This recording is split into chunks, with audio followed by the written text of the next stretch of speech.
Welcome back to the Marianne Hickman Show. This is Talk Tips number 36. This is how to get the most out of your virtual or digital stages, because chances are you want to be a guest on a lot of podcasts. You might be putting on your own summits, and I want those to be successful for you, not only in terms of fulfillment, but in terms of revenue. Check it out. Listen, if you've downloaded my podcast database, or maybe even if you haven't, by the way, you can. If you go to mariannehickman.com/database, it's there for you. But chances are you're wanting to get on more stages. Now, if you're wanting to get on more stages, you have a couple of options. There's 4 different kinds of stages. We've been over this quite a bit, but I want to reiterate them for you. Number 1, there's the physical stages. And within the physical stages realm, there's stages that you own, which means events that you're putting on live in a venue. Or there's owned stage or stages that are owned by other people. You know, I'm speaking at somebody else's event, which is the most common thing that people think of when they're like, I'm a public speaker, I've been invited to speak somewhere else, which is great. But if those are the only events that you're going for, you're missing out on a ton of options and a ton of revenue. So here's the other half. Digital stages. Now, again, there's digital stages that you own, like your own podcast or your own webinar or your own summit. And there's digital stages that other people own, like maybe you're a guest on someone's webinar or you're a guest on their summit or what have you. It's the equivalent of physical and digital stages. However, I don't want you, listen to me right now, I don't want you appearing on any stages, physical or digital stages, unless you know how to convert those stages into customers and therefore into revenue. If you are missing anything that I'm about to share with you, stop applying for stages. Stop applying for podcasts. Stop hosting your own podcast if you don't have what I'm about to share with you. Number 1 thing that you need to have when you're getting ready to appear on a digital stage specifically. Now, I'm not saying that you need to have thousands of dollars worth of lighting equipment or thousands of dollars worth of camera equipment or thousands of dollars worth of audio equipment. In fact, you can just use your phone in a lot of cases. I've hosted podcasts with people with their earbuds and a mic piece. But if you don't have quality video, you don't have quality lighting, and you don't have quality sound, the host of the podcast is not going to want to air your episode. In fact, I have had episodes of my podcast where there's bad audio quality, or there's really bad lighting, or there's so many glitches in the tech that I don't post the episode, because all of the glitches and all of the bad quality steals away from the content. Now, I have posted episodes with early tech where my audio and visual equipment wasn't like the best I have now, and it's not the best quality. But listen, I was on a podcast where the earpiece was jiggling and the headphones jack was disconnecting and reconnecting, and the quality was such an assault on my audible senses that I couldn't post the episode. If you appear on someone's podcast and the lighting is so bad that it's not to the quality of their work, they're not going to want to air the show. They're not going to want to have you on your show. In fact, with my students, when I certify them for digital stages by checking their mic, checking to make sure they know how to run a Zoom call, checking to make sure their lighting, it doesn't have to be some beautiful light box. It can just be facing a window. But you've got to look good and sound good on camera. And the reason for that is because I want your message to outshine the equipment. You know the job is done when you don't notice it. So thing number 1 is ensure that you look and sound great on camera. Number 2 is engage your audience. Now, this is great for podcasts, but also when you're doing live events, this is especially important for summits and webinars. When I practice with people on my hot seat call in the Mastery Hive every Friday, we do a Zoom call. Now, we practice the Zoom call as if that is a real stage. So when I'm on stage in person, I can have the audience stand up. I can have them interact with each other. On Zoom, I can still do interaction, but I need to cater it to the digital stage, which means I'm going to have a lot of people posting in the chat. Post a number 1 if this, post a yes if this, say this word if this, and it's driving engagement in the chat. Tell me where you're from. Tell me why you're here. And I'm interacting with people in the chat. That's the biggest mistake that I see a lot of speakers make, is they speak to an audience instead of an individual. Even when you're in front of an audience, even when you have multiple people in front of you, remember, you're just speaking to an individual 100 times. You're just talking to one person times the number of people that are in your room. It's always a one-on-one interaction that everyone else gets to see. That's how I want you to think about your stage. So engage with your audience. Do activities with them. Ask them to raise their hand. And most importantly, when you're on a digital call, ask them to turn their cameras on. Have them be present in the room. If they're doing something that doesn't merit their camera being on, tell them to fix it and get present with you. Okay? Engage with your audience because we don't want to waste anybody's time, yours or theirs. Now, the next two are the most important elements. The first two are important as well, but again, this is the linchpin. This is the thing. If you don't have it, stop applying for stages. And this is a call to action. A call to action can take a couple of different forms. It can be a free call to action, meaning they don't have to pay anything to take action, and it can be a paid call to action. When do you do it? Well, you can do a paid call to action most easily when it's a stage that you own. Other than that, you're likely part of a stage that has a separate paid call to action, and they won't allow it. And even if they did, you shouldn't do it because a confused mind doesn't buy. Audience members don't know where to go. If there's two paid call to action, it's going to sabotage everybody's results, the audience included. So only do paid call to actions most often if it's a stage that you own.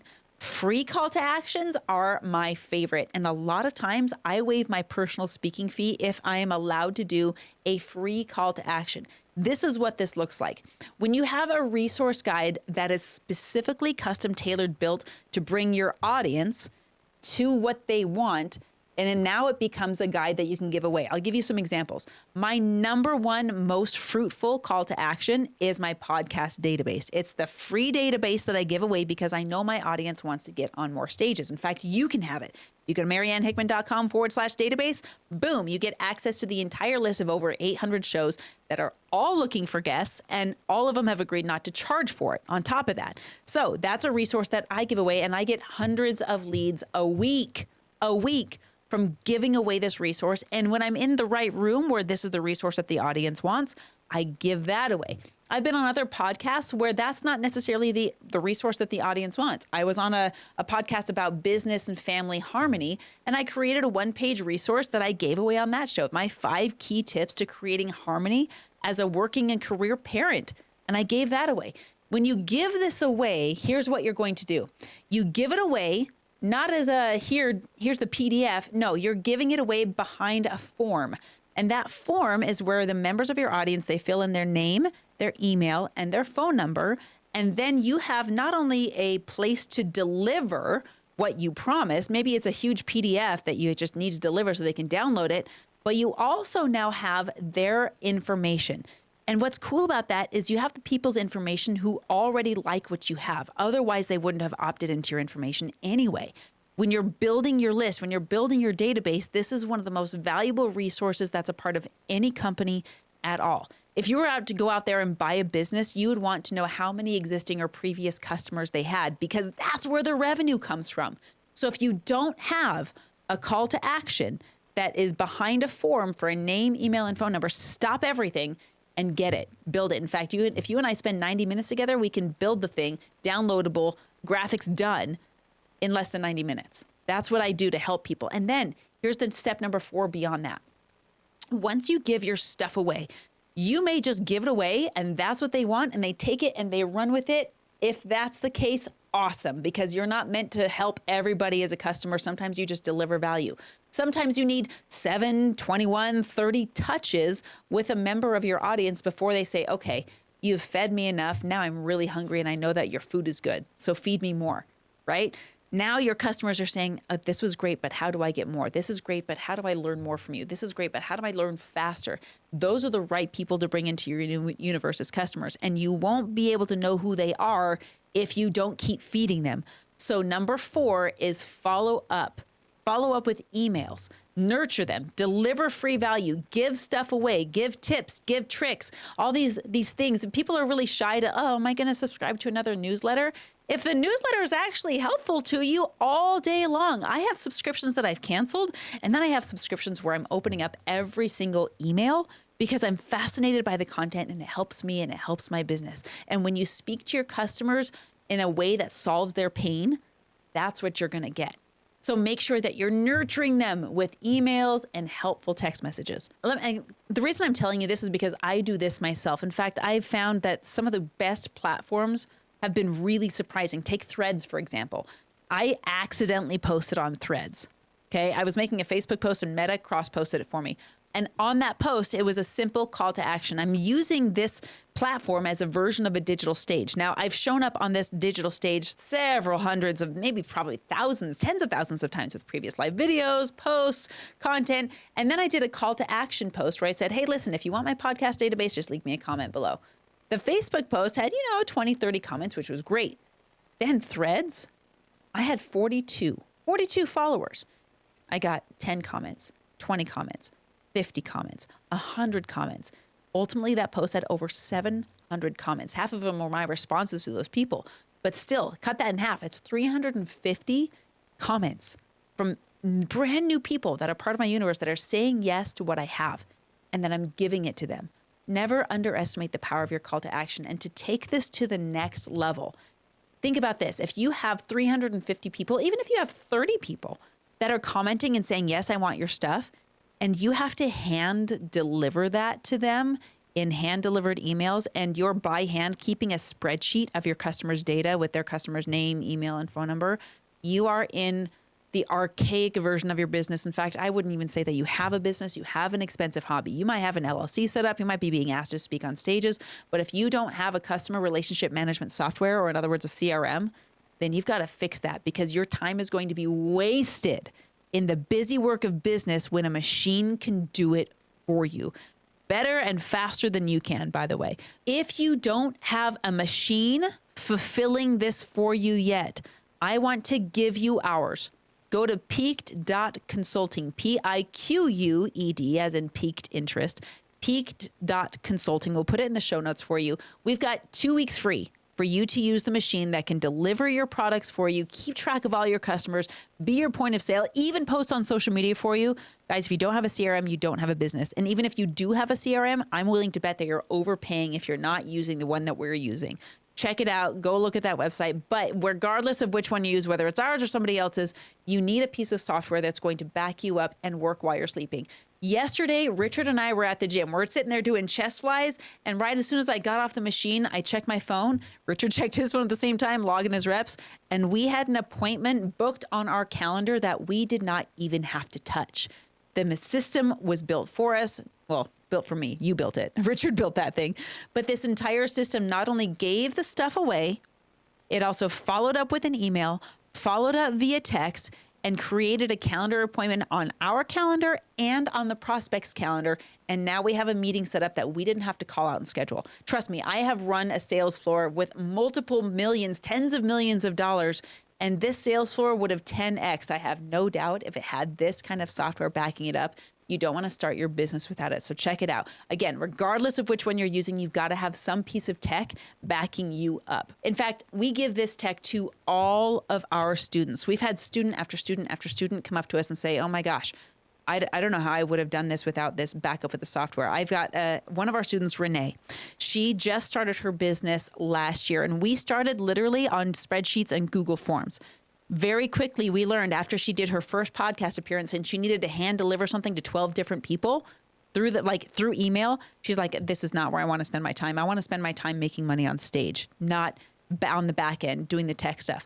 We started operating her CRM. We set everything up for her on the back end, and she got almost a new client every single week for about 6 weeks of the year. And she's still getting new clients because now she can go out and give away all of her free resources. People say yes to that, and she doesn't have to sit there behind an email or a computer and hand deliver everything. That's all happening for her. And now she's starting a 30-day challenge where she's launching a brand new product for her people.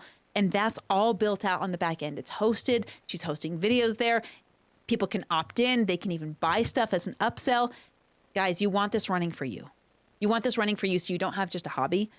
You have a profitable business. And the way you get profitable, it's just like those video games. You ever played those video games where it's like lemonade stand, where you like do this and then you make money and then you have to do these 5 other things, but you can't get back to the register because you need to like pick the lemons and you need to juice them in the register and people are just waiting there.